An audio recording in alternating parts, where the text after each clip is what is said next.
Wong bawana langgeng sinunggi datanawrat ora mengkota dhisik Raden ya sang penemban sangadi penemban Mayangkara prapta ning pertapan Kutha Runggu wiladala gawe bombong tiasing manah sang Kesawa Sidi pindhane kaya siniram tirta wahyu sewindu bombong larasane nganti kuning ngatasi aku kiming sak derajat pandhita gunung aku ming pandhita gunung sing cubluk kaweruhku kuthung nalarku sarta cingkrang samubarangku aku kiming wong titah sawantah mongsa aku lah kok teko dadi iki dirawuhi para priyagung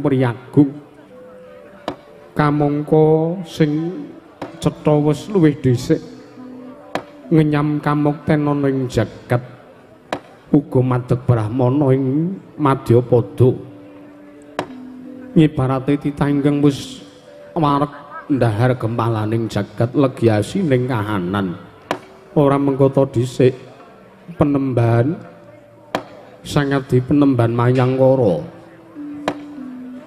Gusti Risang Rama Ndayapati ora mengkota dhisik penemban anggon sangadi penemban Mayangkara sowan marepta seba ana ing pecarabakan Kutha Runggu nadyan begawan Kesawa Sidi ngaturake pambagya raharjaku konjuk ana ngersaning Sang Resi Mayangkara rawuhmu utawa sowanmu kinantenan karaharjan sangadi penemban Mayangkara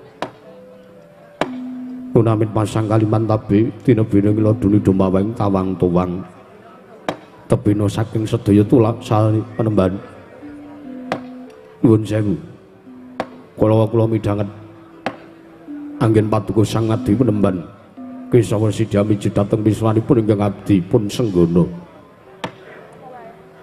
sampun kantos damel jawaning manahipun kang abdi pun senggono karanten sak panggih Paduka Gusti kula inggih penemban Kesawa Sidi sesembahan kula inggih guru kula teka andangu ingkang abdipun Anoman mawi sesebutan penemban nuwun sewu sampun kantos menika pun nambali malih lho mengko sikik penemban sampeyan kuwi pendhita panjenengan kuwi brahmana kena ngapa ta sababe Kesawa Sidi ora dikeparengake ndangu sarta ngundang marang peparape Sang Anoman nuwun sewu kula menika saged pun wastani pendhita kula menika saged pun wastani brahmana menawi kula mapan nalikanipun kula mapan wonten ing pertapan kula ing Kendali Sada nanging menawi kula sampun medal saking pecarabakan teges kula sampun boten mapan wonten ing pertapan Kendali Sada kula menika sanes brahmana kula menika satriya limrah kemawon banjur karepe sang penemban Mayangkara kepiye nuwun sewu sampun kantos sak pangke mawi sebutan ingkang abdipun senggono menika ginakaken peparap penemban menika sampun ngantos resi napa malih sampun ngantos langkung-langkung kula menika namung nuwun sewu kula menika namung sato kewan wonten ngemastani kula menika bedes pramila sampun ngantos kula pun sebut lan sampun ngantos kula pun jeluk mawi sebutan resi utawi penemban menika sampun ngantos kasembadan sampun ngantos kelampahan awit saru dinulu lan boten skeca menawi kula raosaken kula menika sowan wonten ing pertapan Kutha Runggu menika badhe nglebur tapak asta kula sowan menika badhe meguru boten kok badhe umuk boten kok badhe sesungkaran menika babar pisan boten pramila sampun ngantos nyebut sebutanipun ingkang abdi pun Anoman pun cekap Raden ngaten kemawon utawi malah nyuk ngaten kemawon malah prayogi teng manah mangkono Sang Raden Anoman iya Raden Senggono kula wonten dawuh rembuking pecerabakan urung tak terusake sarta urung tak wiwiti yen to para cantrik ingkang padha seba durung mrayogake lungguhe tegesipun rembuking pecerabakan urung arep tak bacutke yen to ingkang mapan ana ing ngarep isih durung bisa tertib sak temah nutupi sing ana mburine mekaten iya mula marata diage tatanen sing prayoga tatanen sing kepenak supaya kabeh bisa mlaku Anoman ngestaken dawuh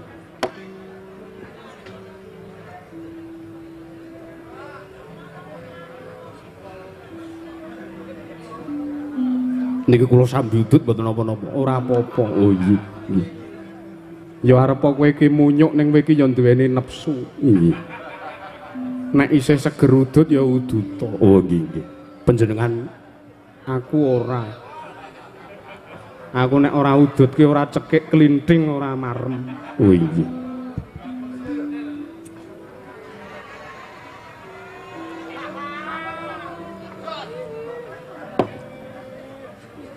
Kakang Mainaka apa Anoman kajengipun menika kek ndang diteruske rembuke mbok ya kek ditertibke dipenakke lungguhe awitena ya wis penak ngene lho mboten kok penak ngene menika mboten ning sing teng wingking niku lho ngapa sing nang mburi ngapa sing wingking niku kajenge ketingal ngoten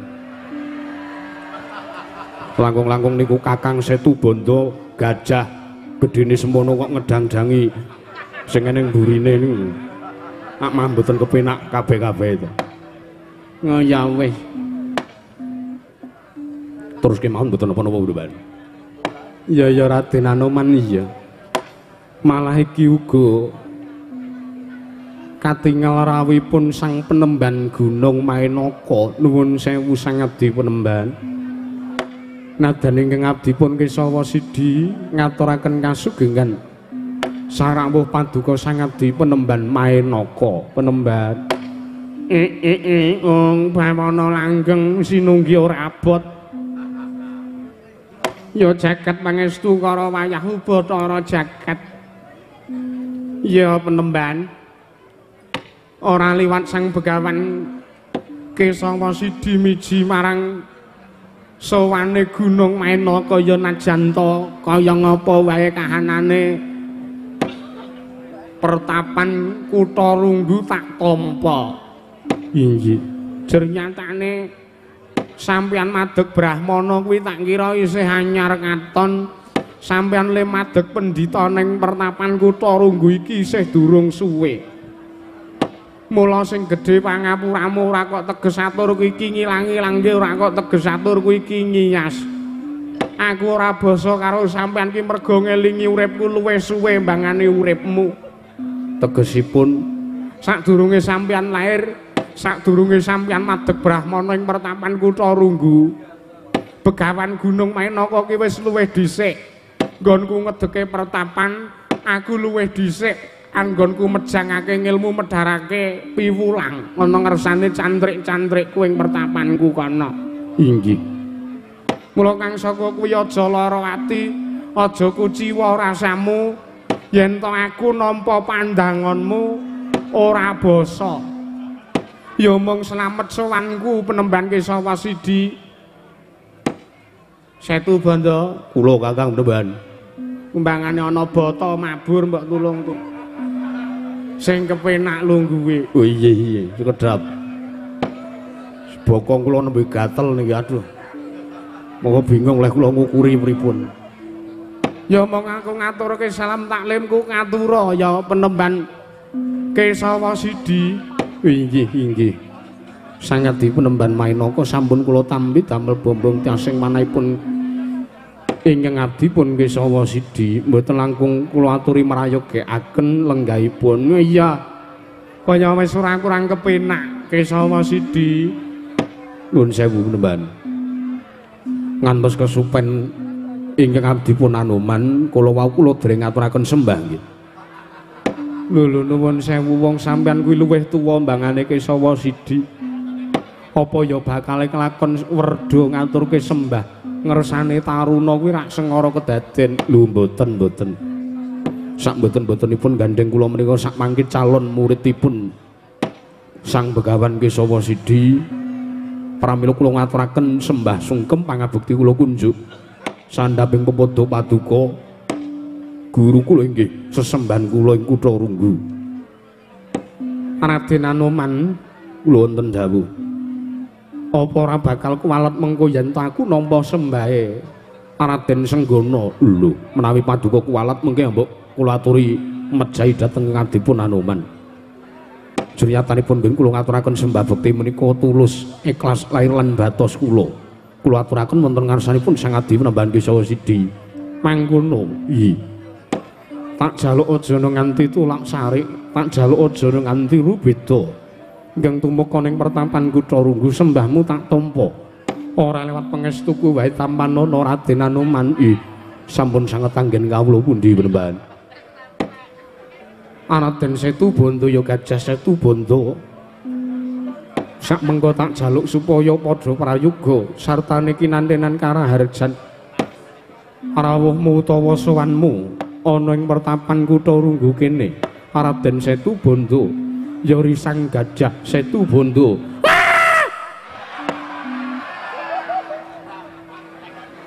Iya Panembahan.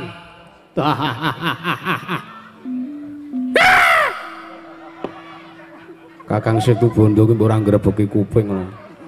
Witekno piye karang gajah kaya aku gede. Gajah ki pancen lagak-lagan. Ah, mah kaya wong ora waras kowe. Waras wae ngono, ora waras diwaras-waraske. Nyatane nek ora waras sengara tekan kene, arep telat. Ana kancane wis padha munggah ning pecerabahan kok sampean isih wirawiri. Kebablasan Yayi, kebablasan. Sing gedhe pangapuramu.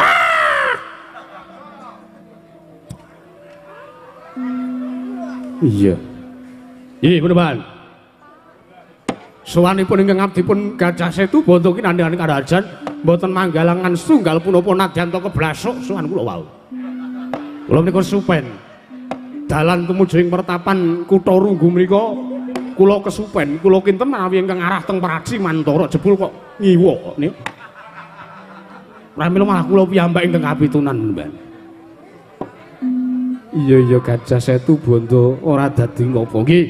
Kula ngaturaken sembah sungkem pangabekti kula kunjuk sandhaping padha sesembahan kula inggih Sang Panembahan Kisah Sidi.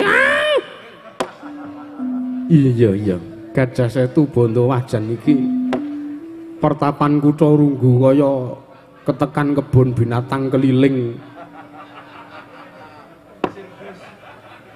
Malah ana wanara, ana gajah. Mbok menawi sakmangke badhe ngedekaken sirkus kula sagah mergi teng jagat mriki tesih harang wonten gajah sing isa tata jalma, wonten gajah sing isa ngomong mriku tesih awis-awis. Iya Gajah Setu Banda nggih.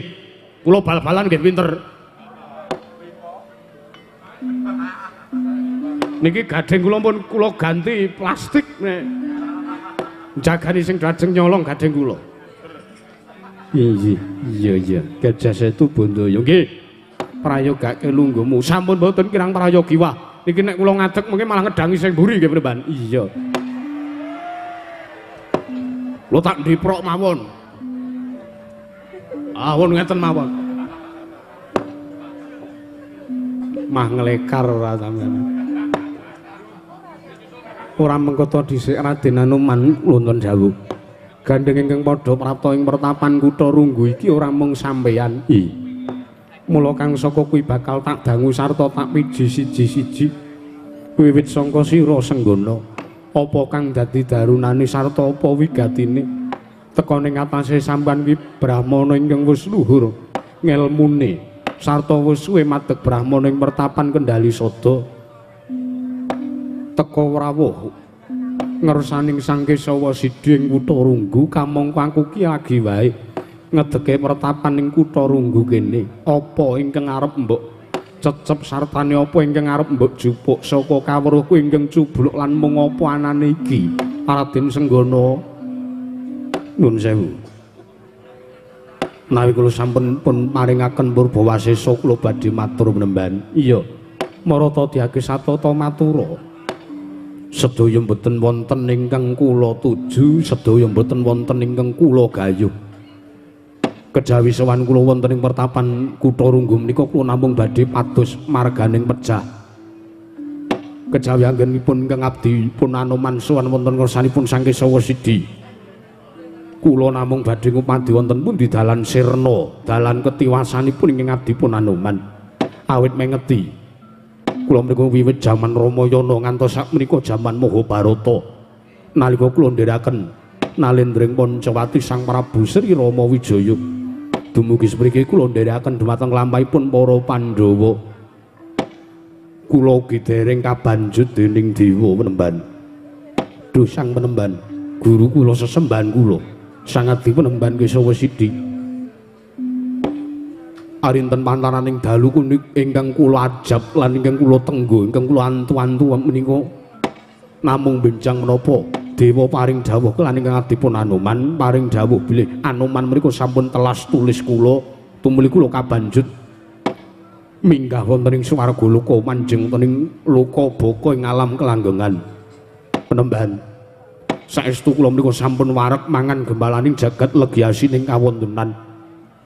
Kula menika sampun wareg kula nyumurupi tumon kalian kawontenan angkara murka ingkang pendak dina mboten saya suda nanging malah saya nderbala wonten ing jagat menika. Kula menika sampun jeleh nyawang gelare jagat, kula sampun jeleh nyawang gelare lintang esem ing rembulan. Kula menika sampun bingung kedah kados pundi malah anggen kula nglampahi urip kula ingkang saya dina mboten saya sekeca nanging saya dina saya ndudra menika Penemban. Pramila minjang menapa ingkang kula suwun namung dawuhipun Sang Adi Penemban Kesawa Sidi gandeng paduka menika caket kalian para Jawata, caket kalian Gusti kang akarya luka. Kula nyuwun dawuh sarta kula nyuwun katrangan minjang menapa ingkang abdipun Anoman menika badhe kabanjut dening dewa, minjang menapa ingkang abdipun Senggana mati Penemban. Anjreng Kang Puspita rum kasiling samirana mrek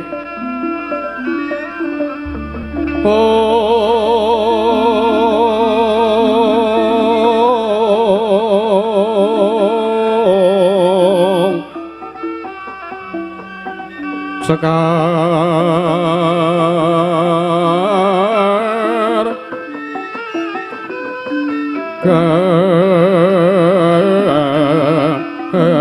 kadung ko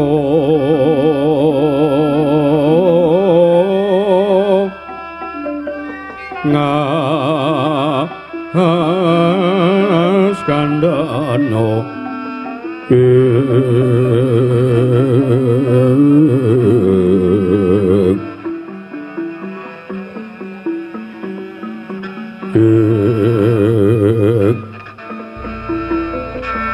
maweraras arep naning driya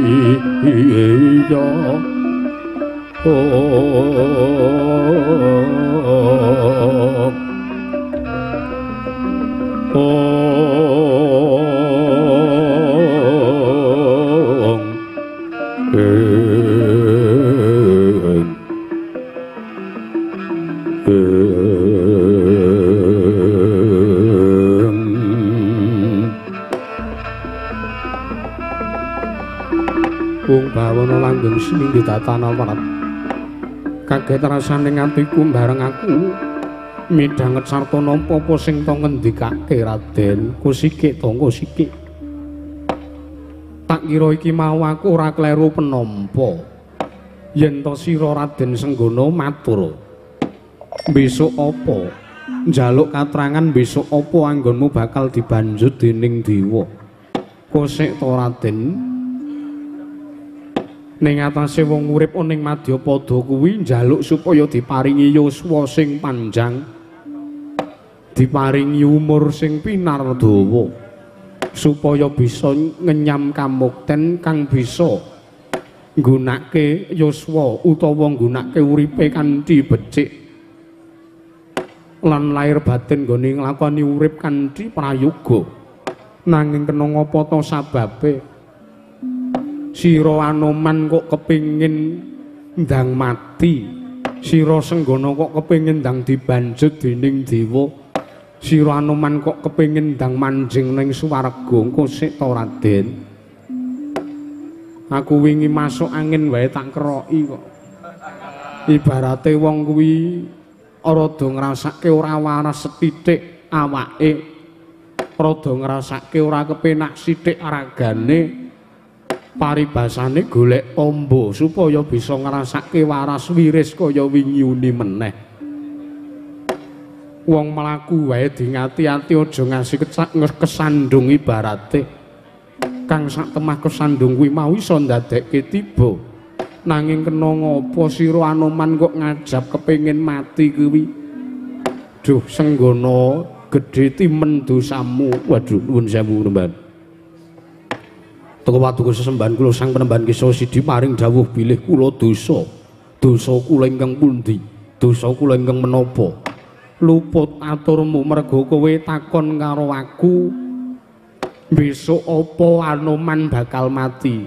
Anoman aku tak omong karo kowe. Iya kados pundi? Anggep aku ponakane sing gawe urip ngono apa piye? Anggep aku ki ponakane sing gawe urip, anggep aku ki anak dewa ngono apa piye?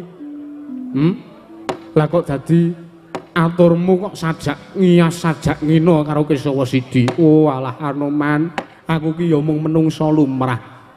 Ingkang kedunungan nina lali salah apes lan mati. Uripku arep kepiye? Rezekiku arep sepira sing diparingake karo Gusti menyang aku lan patiku sok apa wae Kesawa Sidi ku ora mangerteni. Lajeng menawi pejah kula tartentu paduka pirsa ngerti tak tutuk ndasmu kowe Anoman. Aku wis matur patiku dhewe aku ora ngerti sok kapan apa meneh patine uripe liya, apa meneh pati uripe wong liya. Aja kok uwong, kowe iki kewan. Aku ki ora ngerti matimu sok kapan. Lambuk menawi gandeng wonten laladan pesisir menika kethek menika dados ama. Munyuk menika dados ama tetanduranipun para kawula. Lah mbok menawi kula saged pun kulumpukaken dados tunggal kalian kethek-kethek konvensional menika. Tumuli kula pun lagar, kula pun pejahi mawi sarana pati obong. Ya nek arep mati-mati ya kono. Ya mung aku ki matur karo kowe, aku tak omong karo kowe ya Anoman. Kowe iki peranganing sato kewan, kowe iki wanara, kowe iki kewan. Nanging kowe duweni keluwihan. Kuluwihanmu apa sing diparingke saka Gusti karo kowe? Kowe iki kewan ning isa tata jalma. Kowe iki kewan ning bisa omongan kaya sak lumrahe menungsa. Kejaba saka kuwi, kowe kuwi duweni nalar pikir sing bening, sartane duweni nalar pikir sing tanpa beda. Wewatekan sarta sifatmu kuwi kaya dene menungsa lumrah, kaya dene aku. Ping pindhone kowe diparingi umur dawa, pilabara kowe ngaturke panuwun, ngaturke syukur, rasa syukur kunjuk ngersani Gusti, kok malah ngresula. Kowe iki menungsa apa dudu? Dede. Oh iya kewan ya kowe ya. Dede kula dede menungsa Penemban. Lajeng kula niku namung nyuwun dawuh. Benjang menapa kula pejah lan benjang menapa lan kados pundi dalan lan serana anggen badhe kasembatan menjahi dhateng ngabdipun Anoman. Tak omongi. Kados pundi? Sangune pati kuwi mung Gusti ingkang pirsa. Siji pasti, loro jodho, telu tibaning wahyu, kuwi mung Gusti ingkang pirsa. Kuwi wadine Gusti. Mekaten. Iya. Nadyan to dewa wae ora dikeparengake mangerteni marang besok apa. Lan besok kapan titahe tekaning pati. Luwih-luwih kok menungso, aku ki ya mung menungso lumrah. Aku ki dudu ponakane sing gawe urip. Aku ki dudu ponakane dewa. Aku ki dudu peranganing para dewa. Aku dudu perangane menungso sing diparingi ngerti bab wadine Gusti. Mula nek kowe arep takon kepiye dalan patine Anoman lan sok apa Senggana Lemudar, aku ora ngerti Senggana. Waduh luput menika kula. Luput sebabe apa? Pengangkah kula Suwita Paduka menika kula badhe mangertosi benjang menapa pedhahipun Anoman. Lah kok malah kaya diwirang-wirangke. Sebab apa kowe ora tak wirang-wirangke? Wong pitakonmu kuwi pitakone wong goblok. Pitakonmu sing kaya ngono kuwi pitakone wong bodho. kowe diparingi umur sing dawa, diparingi yuswa sing panjang kuwi kon nggunakake kanthi bener becik kok malah nggersula.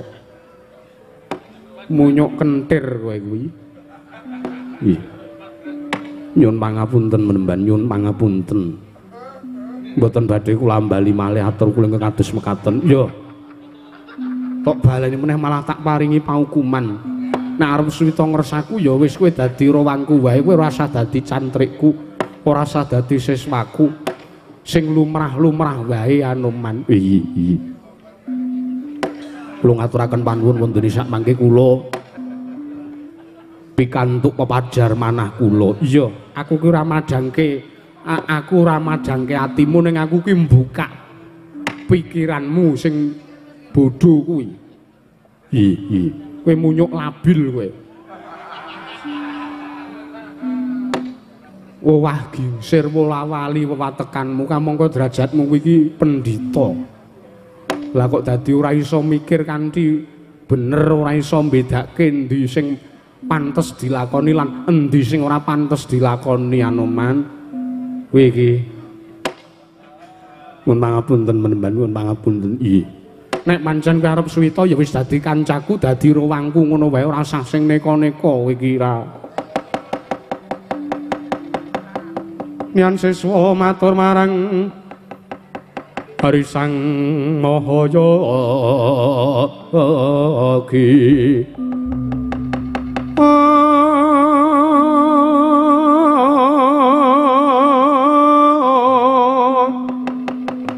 Sang Wipra kadiparan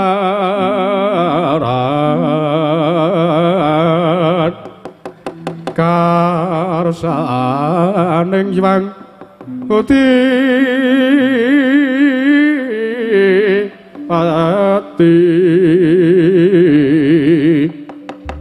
Yogya sarining warna kang gumelaring bumi.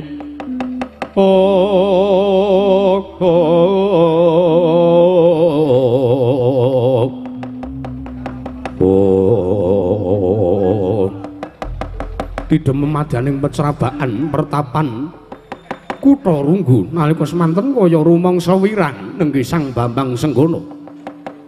Karanten datan pikantuk katerangan nggih nyuwun pirsa wonten sanipun Sang Tapa Begawan Kiswa Sidi. Kedadak kabirengalipun Sang Para Cantrik manguyu dijangga ingkang sami sepa wonten sak jawining pecrabaan. Sami aluk bilih wonten priyagong kalih ingkang sowan. Parawuh minggah wonten ing pertapan Kutha Runggu. Tansah jawi namung serayan saking negari Ngastina. Nenggih Senopati Gajah Hoya nalindring ngawangga Sang Narpati Karna Basusena. Kadheraken pandhita ing saka lima Sang Tapa Begawan Drona semanten repeh-repeh bidhasata metarangan minggah ing pecrabaan Kutha Runggu dumraja tanpa larapan.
Mendak alun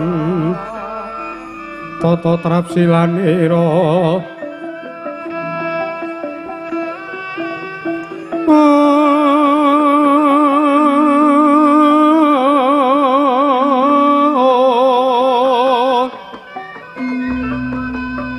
ngaca makan astanira kalih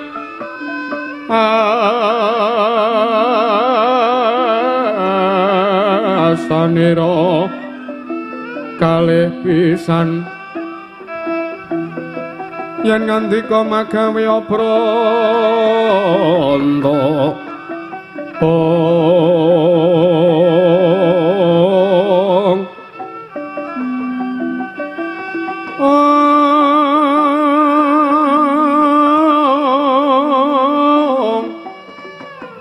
yen ngandika magawe apranta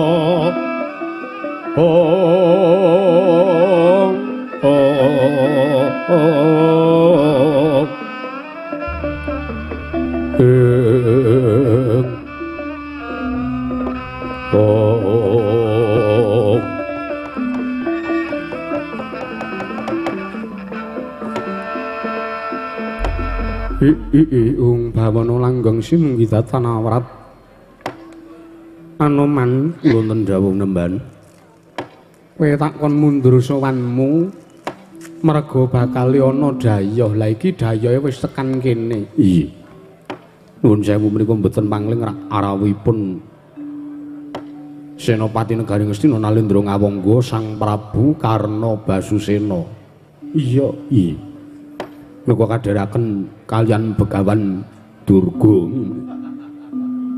sing endi sing wingking niku lho sing dapurane kaya pitik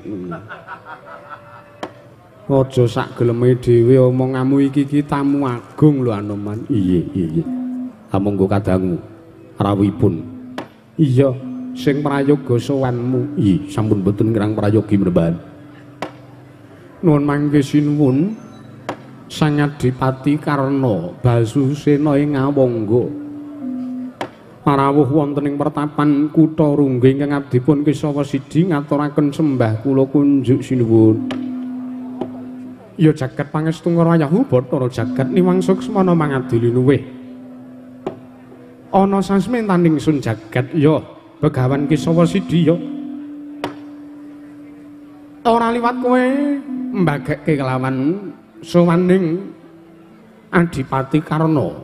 Sarta kowe uga ngaturake sembah ana ngersaku tak tampa ora lewat pangestuning Adipati Karna wae tampanana Begawan Kesawa Sidi inggih sinuwun sampun kula tampi damel bombong tiasing manah kula kaprayogaken rawipun kaya wis ora kurang kepenak Begawan Kesawa Sidi nun mangke penemban Durna ing Saka 5 penemban Kumbayana Sarawa paduka sang penemban Durna ing pertapan Kutha Runggu nadan ingkang abdipun Kesawa Sidi ngaturaken pudya pangastawa saha pambagya raharja mugya kunjuk penemban Durna. Wah, lele kena suara gembal manyar-manyar dok neng dukul wana alas dadi wana dek. No.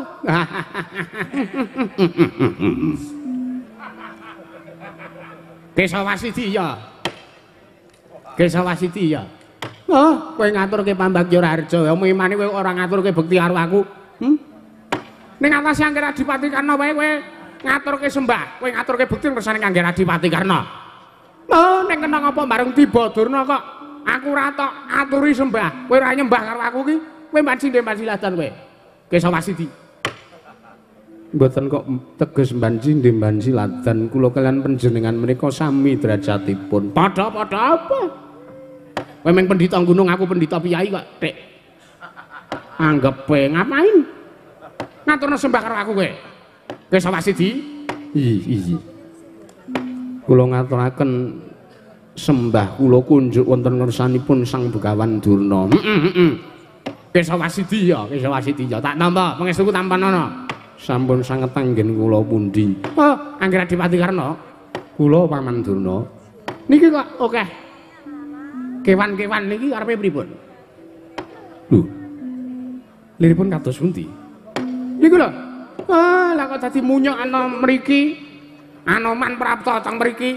Kamangka teng jaba wau kula nyawang nggih enten gajah. Gajah sajake tekane telat niku wau. Nggih, mbok menawi.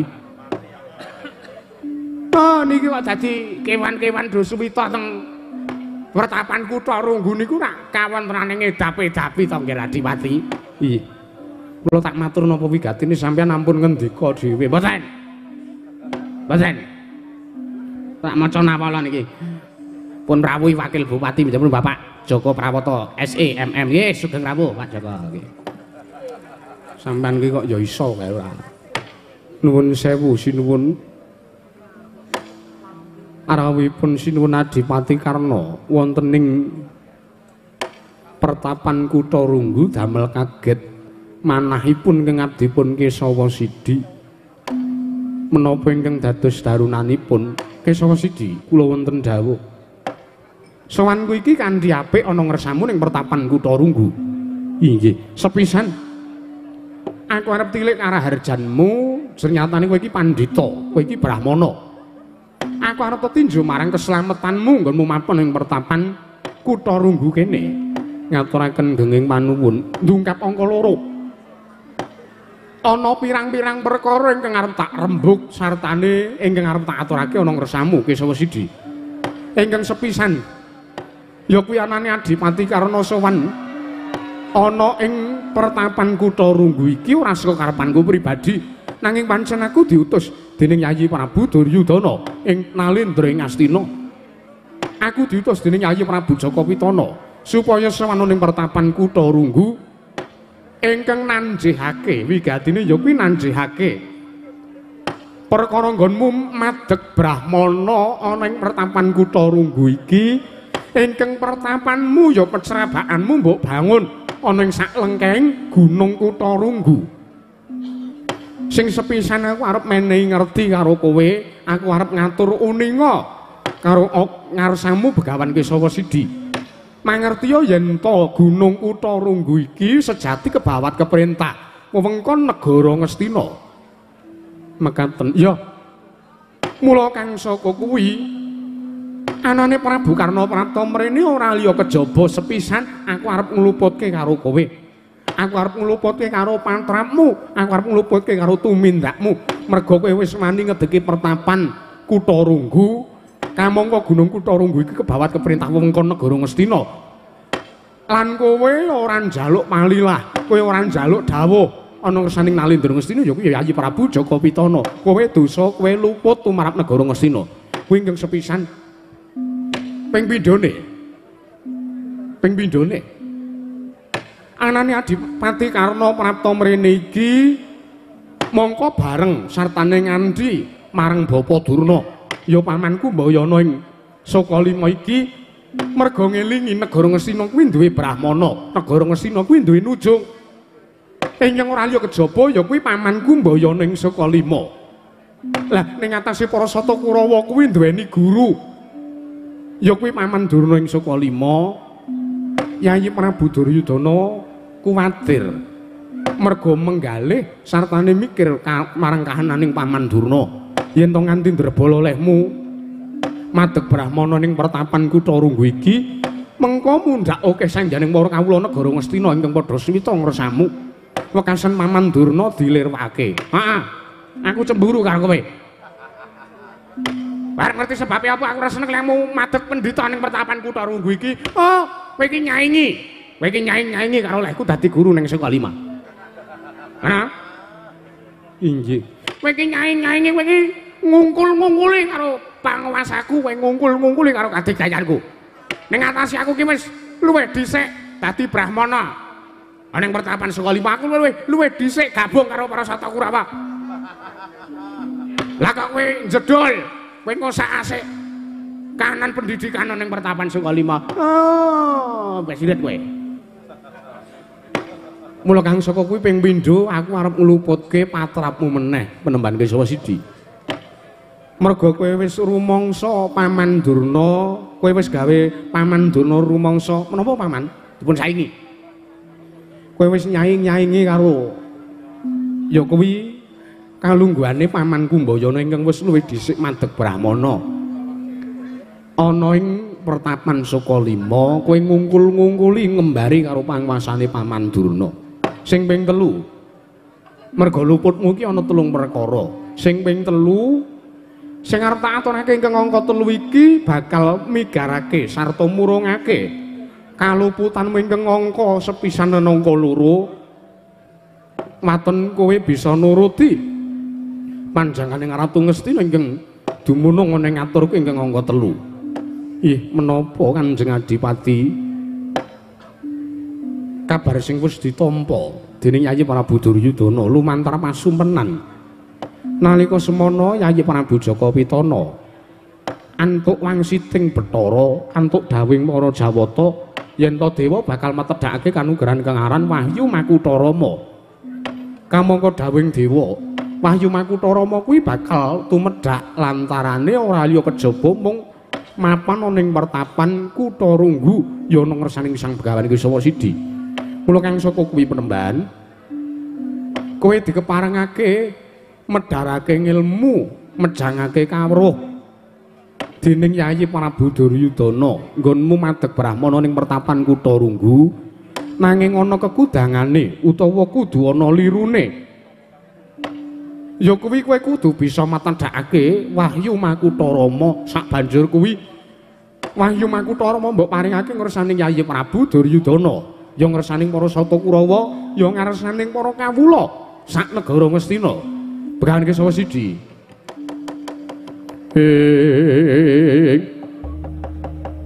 Kakya trisang kapirang urin anggul kinempet kempet.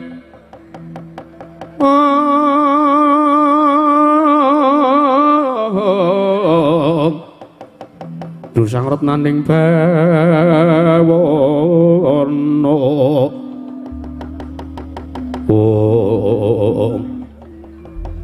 Ihung bawana langgeng sin kidatana awrat nuwun sewu Kanjeng Adipati Karna. Begawan Kesawa Sidi piye?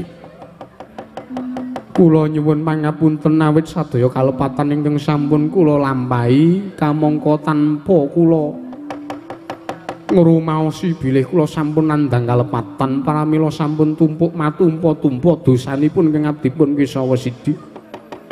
Wonten ing mriki kula badhe nyuwun lumebering sih samudra pangaksami. Kula suwun supados sak mangke paduka Kanjeng Adipati Karna nyuwunaken pangapunten dhateng Gusti kula ing Astina. Ya. Lajeng angka kalih kula badhe matur babagan kanugrahan ingkang sampun terwaca nalindra Ngastina nampi sasmita saking para dewa. Inggih ingkang winastan Wahyu Makutha Rama Kanjeng Adipati Karna. Nuwun sewu.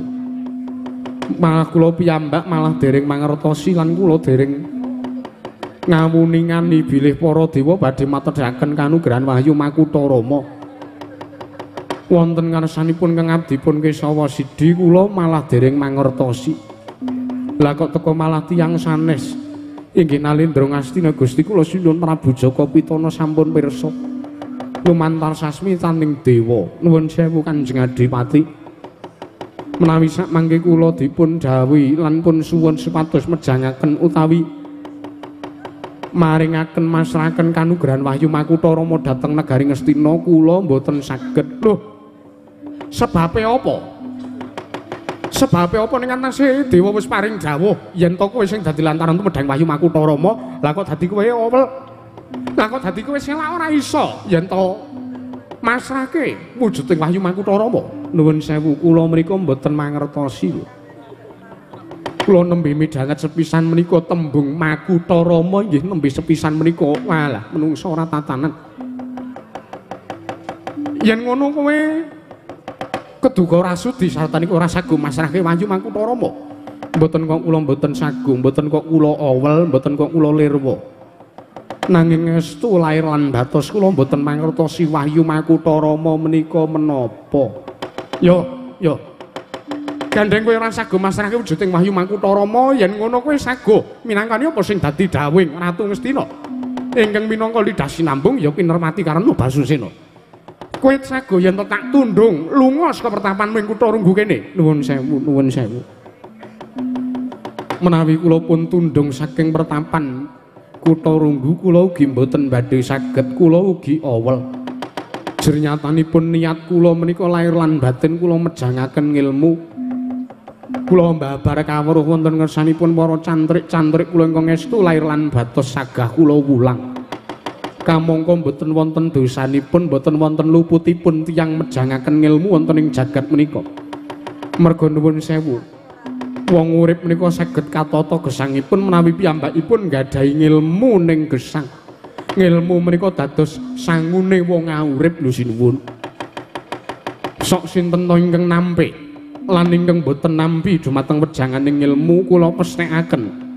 Tiyang menika ugi sampun lirwa saking dawuhipun Gusti, mergi Gusti dawuh dhateng titahipun lumantar kitab-kitab ingkang sampun kula surasa ingkang mapan ing pertapan Kutha Runggu, tiyang gayuh ngilmu. Tiyang gegulang ilmu ngulir budi ngasah kadewasan menika pun wajibaken dhateng saben-saben titah. Pramila kula kinten sak mangke kula mboten saged menawi kula pun tundung minggat saking pertapan Kutha Runggu mriki sinuwun ya jagat pangestungkara Paman Durna. Kula pripun menika? Lho, pripun apane? Begahan Kesawa Sidhi mboten pun tundung saking pertapan Kutha Runggu mrika lho. Oh, lole kentha swaru gembal manyar-manyar. Nuwun sewu lho Anggih Adipati Karna. Kados pundi? Sampeyan aja wedi, sampeyan ampun ajrih. Merga nyawang Anoman lungguh teng mriku terus sampeyan aja duweni rasa ajrih. Nuwun sewu mangemut-emut, mangeling-eling. Kula kaliyan panjenengan mriku mbeta para Sata Kurawa lho. Begawan Kesawa Sidhi pun rudha paripeksa kemawon. Menawi mboten saged pun rudha paripeksa, menapa badhe kasembatan para Sata Kurawa ngobrak-abrik pecrabaan Kutha Runggu. Pertapan Kutha Runggu pun sak-asik rudha paripeksa denipun para Sata Kurawa. Ngaten kemawon. Ih. Ya, Begawan Kesawa Sidhi pidhanget maturku. Sinuwun karna kados pundi? Saiki tak pesthekake kowe ora kena tak rembuki kanthi sarana aris. Teges yen to kowe wis ora kena tak endhake kamurkanmu wis ora kena tak elingke kanthi sarana alus, kowe keduga bakal tak rudha paripeksa. Yen to kowe ora keduga lunga saka pertapan Kutha Runggu kene merga iki wewengkon negara Ngastina, apa kelakon? Pertapanmu tak bumi angus, tak buyuki bathang sayuta dening barisaning para Sata Kurawa. Bener.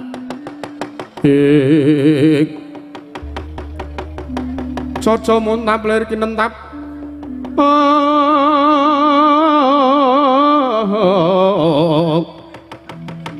Caca bang mawi ngawengis yen sinapet marang sagedheng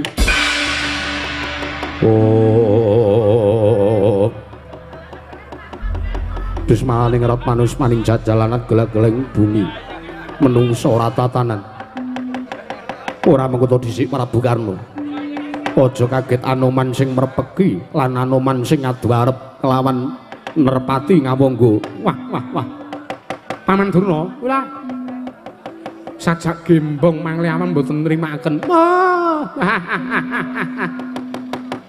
Anoman sajak mboten nrimakaken menika lho ndereng ngatos-atos kula aturi ngatos-atos merga nadyan menika namung wujudipun wanara ning menika nggadahi kadigdayan ternyata rumiyin tau tate dados jagoning dewa ngatos-atos nggih kula aturi lenggeng prayogi iki mawon nggih senggana kowe sajak ora nrimake marang apa sing dadi aturku pancen kewara nyata Prabu Karna merga mangertiya mesti tuwuh tandha pitakon sakjroning atimu anane Anoman Prapta pertapan Kutha Runggu iki wigatine apa wigatine ora ana liku jaba aku nglebur tapak asta aku swita ngersaning Sang Begawan Kisawa Sidi aku iki siswa aku iki cantrike Sang Kisawa Sidi ing Kutha Runggu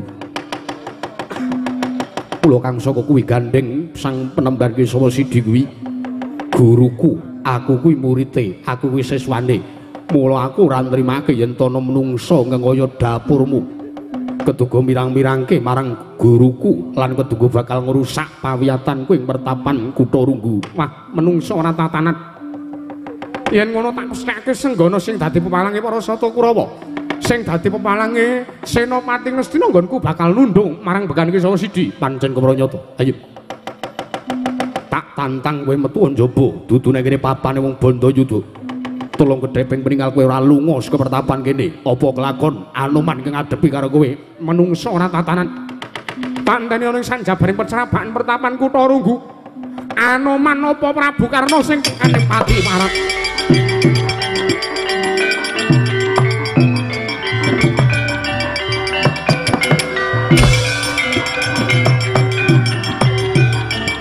menungsa ora tatanan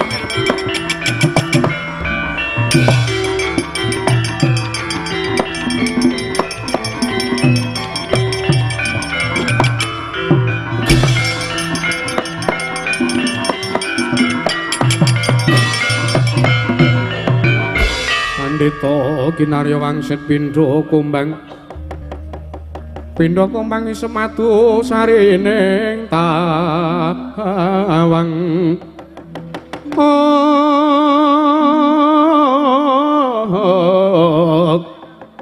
susah angin ngendi nggone Kung bawana langgeng sinunggi datan awrat senggana kula tendhawuh Destun timen patrapmu lho. Ingkang pundi ingkang Destun lan menapa ingkang Destun patrap kula? Ora mengko to dhisik. Kowe nyentulani rembugku karo rembuke Prabu Karna. Lho, ingkang pundi? Lho iki mau lho. Kowe nantang Bandayuda karo wong Ngastina kamangka sing dadi pendhita ing pertapan Kutha Runggu kuwi Begawan Kisawa Sidi teges sing kedayowan aku yen to sing kedayowan kuwi aku yen ngono aku sing duweni wewenang mangsuli marang dayoh kae mau ning aku tak takon karo kowe jejermu ning kene apa Anoman ih kula menika dayoh wonten mriki apa ana jamak lumrahe dayoh kok nundung karo dayoh yen to sing nundung karo dayoh ki sing duwe omah kuwi lumrah wae ning kowe iki dayoh ning kene iki padha-padhane dayoh karo Prabu Karna kae mau dayoh kok nundung dayoh liyane kon minggat kuwi mongko durung rampung rembuke dayoh karo sing didayohi iki aku aduh ning ngaten kula lepat menemban kowe luput kowe kleru merga kowe ndhisiki marang kekarepanku waduh kula pun paringi paukuman menapa kemawon kula sagah menemban kowe ora arep tak paringi paukuman apa-apa ya mong kowe takon kowe tak dawuhi supaya kowe tanggung jawab Prabu Karna kae nggawa Kurawa 100 Kurawa undurna wis saken dawuh nyun pamit kuse aja kesusu urung rampung leh ku omong Kurawa undurna ning aja ngasyana Rajapati teges kowe nggunakno dasar ngluruk tanpa bala menang tanpa ngasorake senggana makluk nyun pamit bener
Nuwun mangke Sangadi Penemban Mainaka. Bekawan kisawasi Dhyana dawuhmu apa? Kriwikan dados grujukan geguyon dados tangisan. Wah cen Anoman ki ket mbiyen pancen ngono kae kok Penemban. Lho. Wiwit rumiyin kados mekaten liripun dos pundi? Ora didhawuhi sok gegeden rumangsa kae kuwi.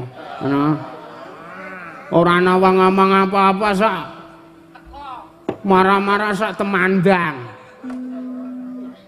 Ning basa didhawuhi jegidhek kupinge jan ora ngrungokke. Kan aku mangkel karo kunyuk putih kae. Nggih. Ya inggih Penemban, kula niku dados kancane seprana-seprene Anoman urip niku ngoten niku mawon jan. Ora mundak-mundak dhuwur. Tegese apa? Ora mundak-mundak dhuwur nalare ngoten lho Penemban. Kula niku nggih bingung. Kula niku kekancan karo Anoman niku kaya momong bayi. Wah. Ngrana wong dawuh dikongkon ora ndang temandang, ora ndang mangkat. Mbasan ora ana wong muni apa-apa sok mara-mara. Wah, sok ora cetha ngoten niku njen. Ah nggih sok ngece ngoten niku sokan.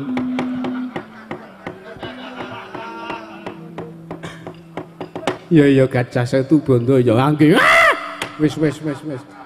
Aja bengak-bengok iki wancine wis nandhake wanci bedhug. Teges ingsun iki Brahmana kudu nindakake manembah ngarsaning Gusti.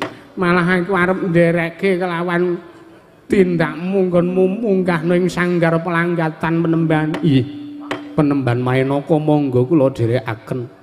Gajah Setu Banda wonten dawuh Tuhan. Para cantrik kadhawana bubar. Tumuli padha dikanthi manjing ning sanggar pelanggatan. Ih, istaken dawuh. Nyuwun pamit madal pasilan. Sing ati-ati aja kaya menungsa utawa bocah cilik. Gajah Setu Banda. Purna gatining pawiyatan ing pecrabakan ya ing pertapan Kutha Runggu. Nalika semanten wis nandhaken wanci bedhug, Sang Tapa Begawan Kisah Sidi arsa manjing wonten ing sanggar pamujan yang sanggar pelanggatan. Nalika semanten sedayan ganya lampah tumuju wonten ing sanggar pelanggatan sinambi munjuk arawa syukur wonten ngarsaning Gusti kang akarya loka.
Yeah.